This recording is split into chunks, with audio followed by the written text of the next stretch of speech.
In this era of Me Too, you discuss in this book abuse from your stepfather and from a director. And I would have to say the timing of this is quite good in that people are talking about it. Whereas when people, if they would write anything about that in their memoir or their autobiography, they might not include it, or they may not even want to talk about it on a book tour. And I would have to guess that so many people are talking about, hey, I've got a story to tell you too, since you told us our story. Am I right? I wish that I had the kind of book tour where I really got to talk to people. Yeah, right. And a friend of mine who'd been on a book tour said, oh, you're going to love it because you can really be there with people and talk to them.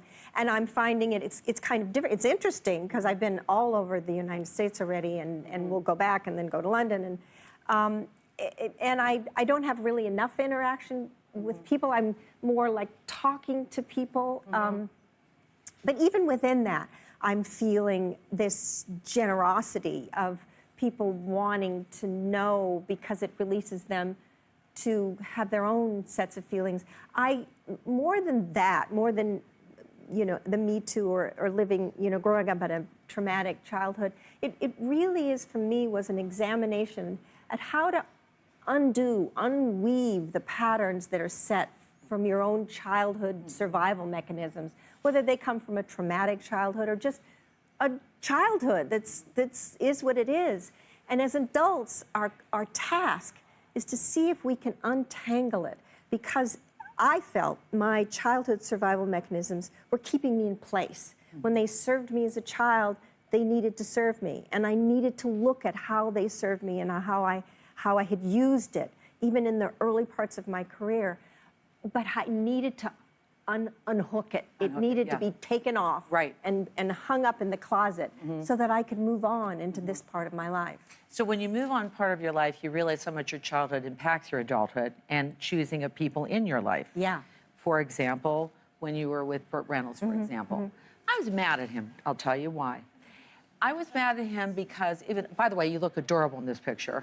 Okay, because we had not seen him, seen you, since, like, it was, you know, the Flying Nun and Gidget. And you, when I remember going to see Smokey and the Bandit, going, wow, was she ever cute?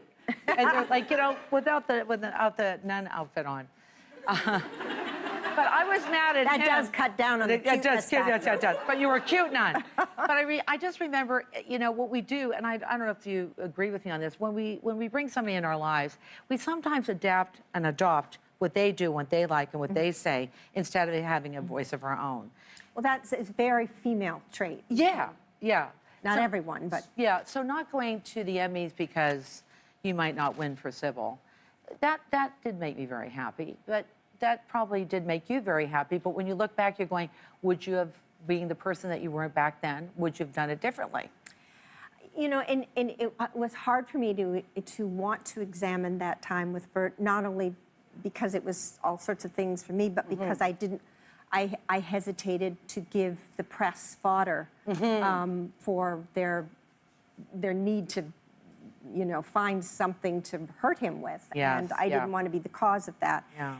But my telling my feelings about that time was less about him than it was about me in it. And I constantly asking myself questions in it. If I could have been different, if I could have been out of the patterns that were so deeply ingrained in me to behave a certain way and react a certain way, I was reacting to things perhaps that I wasn't even, you know, stimulus that wasn't being given then. It was from my childhood. And I say in it, if I could have been different, would he then have been different? And I don't know.